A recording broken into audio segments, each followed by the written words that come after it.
el Evangelio, en la primera lectura que fue proclamada, nos habla de un elemento fundamental en nuestra tradición cristiana. Dios habla, el hombre tiene necesidad de escucharlo, de cultivar esa relación con Dios. Porque cuando Dios habla,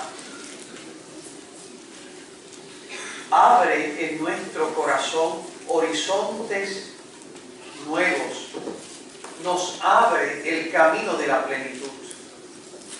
Habla, Señor, que tu siervo escucha. Y uno tiene que hacer como los discípulos que nos cuenta el Evangelio, que se fueron detrás del Señor, de esa palabra que habían escuchado y que les quitaba todo lo que es el pecado para abrirlos a la plenitud, y estuvieron dialogando con Dios, con Jesús. Y el apóstol Juan se acordaba hasta de la hora en que se había encontrado con Jesús. Eran las 4 de la tarde. Así nos dice el Evangelio. Se acordaba hasta de ese detalle, de ese día en que cultivó esa relación con Dios, con su palabra viviente. Y en su corazón se le abrió un horizonte nuevo, un camino distinto al que estaba habituado. Y se le abrió la plenitud, la luz. Porque tal vez en nuestra sociedad puertorriqueña nosotros estamos viviendo una especie como de ateísmo práctico, porque la gente cree que no es necesario cultivar esa relación con Dios, porque entienden que su vida, la vida de todos los días, no tiene necesidad de Dios. Y cuando una persona no cultiva esa relación con Dios, no está en esa actitud de escucha, en esa actitud de habla, Señor, que tu siervo escucha, su horizonte es corto, mediocre, deficiente, porque el ser humano sin Dios, su horizonte queda disminuido. Es un ser humano que no puede desarrollar todas las capacidades que tiene en su corazón. El ser humano sin Dios se destruye. Por eso el hombre tiene necesidad de lo que hacía Samuel, estar en esa actitud, en diálogo con Dios. Y ese ateísmo práctico que nosotros vemos en nuestra sociedad lleva a esta mediocridad, a estas deficiencias, a esta epidemia que estamos viendo en nuestra sociedad puertorriqueña. Porque sin Dios el hombre no puede entender el significado verdadero de las cosas, no puede entender el rompecabezas de su vida. Habla, Señor, que tu siervo escucha. Sin Dios es lo que nosotros estamos viendo. Es un horizonte corto, lleno de deficiencias y egoísmo.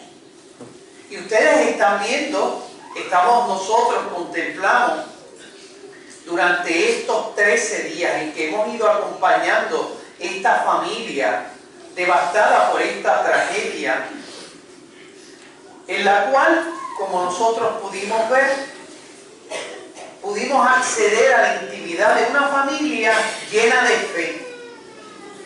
Es interesante ver precisamente una niña de 15 años, como hemos podido ver su fotografía, bella, llena de vida, alegre, con aspiraciones y futuros. Su relación con Dios no fue un obstáculo para el desarrollo de todas sus cualidades humanas, de todos esos valores. Porque Dios, y es tal vez la imagen que a veces nosotros proyectamos en sociedad, Dios lo que hace es reprimir al ser humano. Y esta niña de 15 años, bella, llena de vida, líder en su escuela, buena hija, buena estudiante, brillante, bailarina.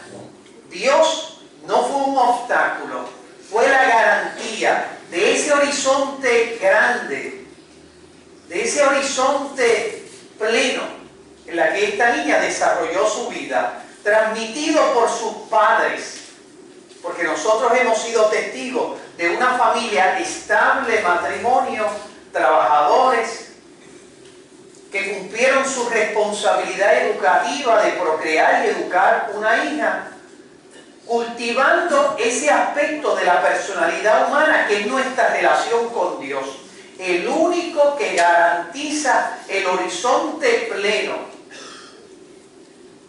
Cuando Dios no está en nuestro horizonte, son tinieblas las que aparecen en el corazón humano.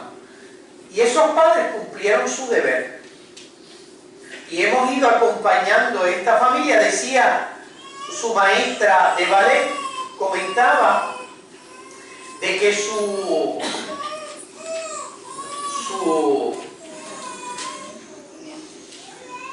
comentaba su maestra de ballet de que esta niña le enviaba continuamente mensajes espirituales y que era una muchacha bien espiritual. Comentaba esta maestra, es decir, era una niña llena de cualidades.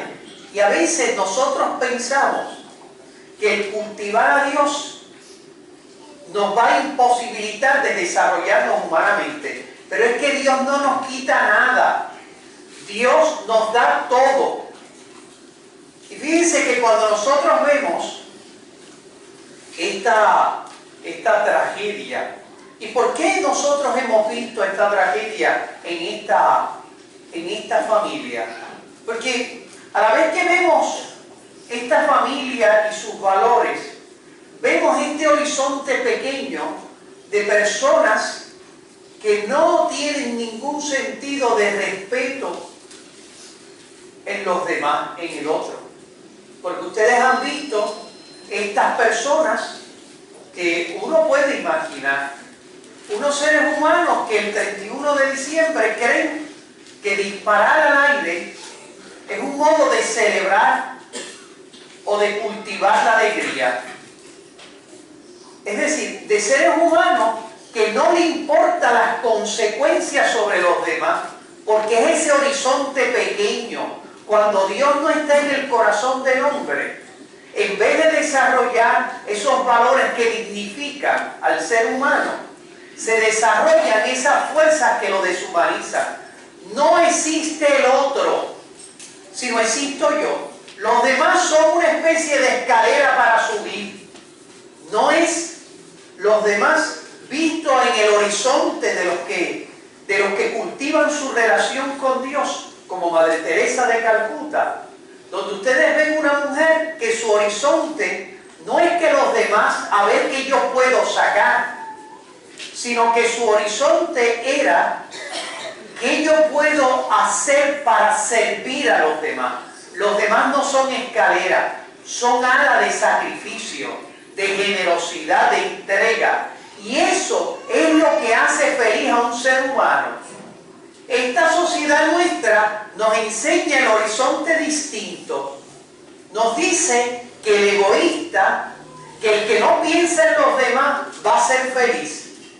Y el Evangelio nos dice que el único camino para la felicidad, lo que hace un corazón humano feliz, es pensar que hay más alegría en dar que en recibir. Ese es el horizonte que nos enseña el Evangelio, que nos enseña precisamente cultivar esa relación con Dios. Habla, Señor, que tu siervo escucha. Estar en esa actitud donde uno deja que Dios tenga la última palabra en mi vida y Él sea el que me determine el camino. Pero eso es del horizonte corto, de lo que está ausente Dios. Porque cuando uno ve esta muerte de esta joven, de una joven, de unos seres humanos como ella, de la cual Puerto Rico tiene necesidad, y que nosotros no podemos imaginar lo que esa joven podía haber aportado para mejorar la calidad de vida en nuestro país, porque se tronchó el futuro del país como unas personas irresponsables, uno y varios, que fueron tal vez testigos de esa irresponsabilidad, de personas que los demás no existen. Porque cuando tú ves en Puerto Rico personas que prenden el radio a todo fuerte, sin importarle el silencio y el espacio de intimidad de los demás, cuando tú ves, como yo he visto, que cogen los árboles del tiempo de Navidad y los tiran en las calles, sin importarle, porque en el fondo es la actitud que los demás acarreen mis consecuencias. A mí no me importa las consecuencias, lo que las consecuencias pueden tener sobre los demás. Porque eso que es pequeño y que tal vez no tiene consecuencias grandes, manifiesta la actitud de fondo del que tiró el tiro el día 31 de diciembre. No existen los demás, porque solo existo yo. Y los demás existen en la medida en que yo puedo sacar de ellos algo para mí. Y no la actitud del Evangelio, que yo puedo aportar para que los demás sean felices. Ese egoísta, irresponsable, que tiró un tiro en el aire, ese corazón humano no puede ser feliz, no puede alcanzar la felicidad, porque la felicidad del egoísta, de aquel que no tiene a Dios en su horizonte, que no conoce el horizonte de Dios, esa felicidad lo único que hace es el corazón dejarlo inquieto, lleno de tinieblas. Es lo que nosotros hemos podido contemplar. Una familia llena del horizonte de Dios, criaturas como Madre Teresa de Calcuta, llenas del horizonte de Dios, o personas en las cuales viven como si Dios no existiera y su horizonte es corto y deficiente. Por eso es que el Evangelio nos dice que hay que estar a la escucha. Sin duda, cuando nosotros vemos esta situación que pasó a esta familia, en la que nosotros los hemos ido acompañando en oración durante todos estos 13 días, y alguno podría pensar, con el horizonte corto, de no dejar a Dios que tenga la última palabra. Habla, Señor, que tu siervo escucha. Alguno podría pensar, pero es que nosotros estuvimos orando para que Dios le diera la salud, para que se realizara el milagro. Porque a veces nosotros no nos damos cuenta de que toda oración, como nosotros hemos aprendido del que nos enseñó a orar, que es Jesucristo, y que nos enseñó el modelo de oración, que es el Padre Nuestro, donde Él nos dice cómo debe ser toda oración humana. Y allí Él nos enseña que toda oración debe tener una especie de nota a pie de página. Hágase tu voluntad, así en la tierra como en el cielo. La oración en el horizonte de lo que nos enseñó Jesús en la Sagrada Escritura, la oración cristiana no es, por decirlo de alguna manera, doblarle el brazo a Dios para que Él haga mi voluntad. No es una especie de imposición humana sobre la voluntad divina, sino que toda oración cristiana siempre tiene que tener la actitud de Samuel. Habla, Señor, que tu siervo escucha. Es decir, uno tiene que dejar que Dios tenga la última palabra, porque como dice la Escritura, nosotros no sabemos pedir lo que nos conviene. Es decir, nuestros horizontes son cortos y el horizonte de Dios es mucho más amplio que el nuestro. Habla, Señor, que tu siervo escucha. Nosotros tenemos que estar en esa actitud, porque no sabemos pedir lo que nos conviene, pero el Espíritu viene en ayuda de nuestra debilidad.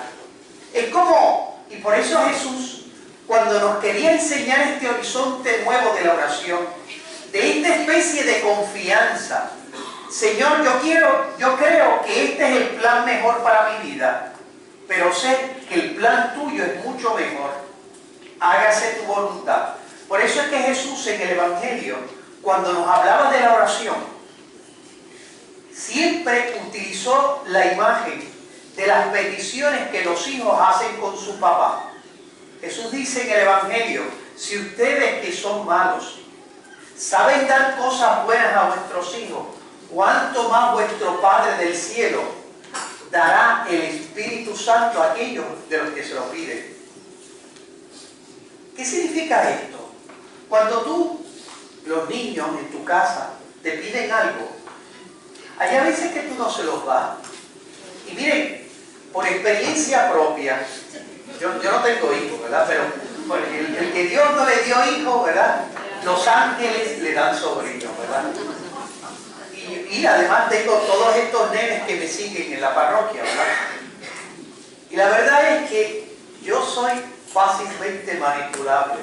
Porque cuando ellos te enseñan la cucharita, ¿verdad? Que ponen la barbita para llorar, y empiezan a enseñarte sus diamantes, hay algo que se conmueve en tu corazón. Y tú cedes, a veces, por decirlo de alguna manera, irresponsablemente. Porque si un niño, aunque te haga cucharita y llore, te pide un cuchillo, tú no se lo das. Porque sabes que eso no le conviene. Y puede patalear, y puede gritar, y puede hacer lo que sea. Pero tú sabes que eso no es lo más conveniente. El niño no se da cuenta porque es inmaduro, porque su horizonte es corto, porque no puede entender las consecuencias. Pero el papá, que ama a su hijo, sabe que cuando le dice no de lo que pide, en el fondo le está diciendo sí de lo que le conviene. Cuando nosotros vemos este horizonte en nuestra oración, estos 13 días en los cuales nosotros hemos ido acompañando a esta familia, en el fondo es lo que decía el papá: hágase tu voluntad, que se haga la voluntad de Dios. Nosotros queremos esto, pensamos que es lo mejor, pero hágase tu voluntad. Porque en el fondo, el plan nuestro siempre se queda corto, el plan de Dios. Que a veces nosotros no podemos entenderlo, porque como dice la Escritura, vuestros caminos no son mis caminos. Los caminos de Dios, que son caminos llenos de aventura, de plenitud, son caminos de felicidad.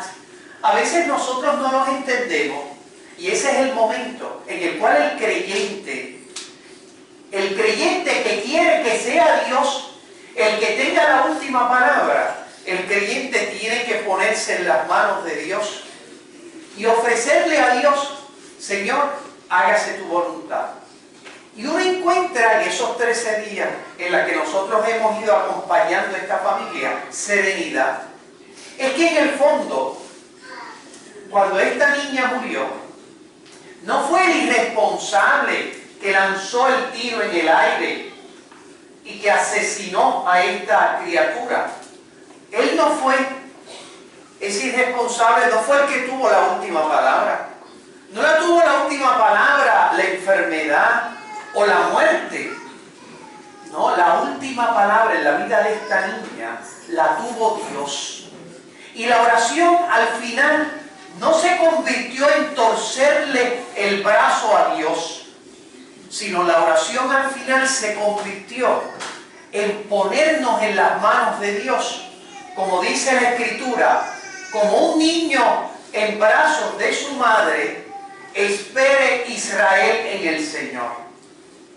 En el fondo, al final, lo que suscitó esta oración de 13 días es mayor confianza a los planes maravillosos de Dios. Dejarnos guiar por Él. Por eso, el que no cultiva esa relación amorosa con Dios, como Samuel, como estos discípulos que fueron a la casa de Jesús, que dialogaron con Él, eran las 4 de la tarde, que su vida cambió tanto que Pedro, que Simón, como se llamaba, su nombre adquirió un nombre distinto, se llamaba Pedro. Es decir, su vida vida cambió. Aquel que no cultiva esa relación con Dios no puede entender el significado, que puede tener la muerte y el dolor y la angustia. No lo puede entender. Su vida se queda corta. Lo único que ve detrás de eso es tragedia, es dolor.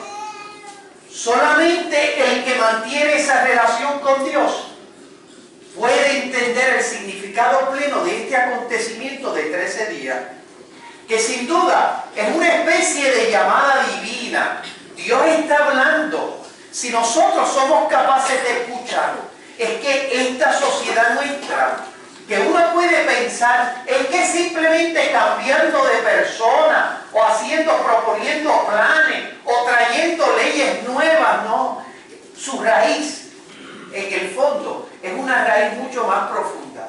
Nosotros hemos visto luz de una familia que supo comunicarle ese patrimonio de valores a esa niña. Ahí es donde empieza la renovación de un país. Cuando una familia es capaz de transmitirle, de hacerle descubrir a los hijos la belleza que seduce del bien. Y uno es capaz de transmitir, porque una sociedad, simplemente creyendo que metiendo miedo va a hacer cambiar el rumbo de la sociedad, no es metiendo miedo, es haciendo descubrir la belleza del bien. Y ese contraste, estos 13 días, por eso no son motivos de duda de fe. Es que Dios no respondió, es que el silencio de Dios me escandaliza. No. Es precisamente todo lo contrario.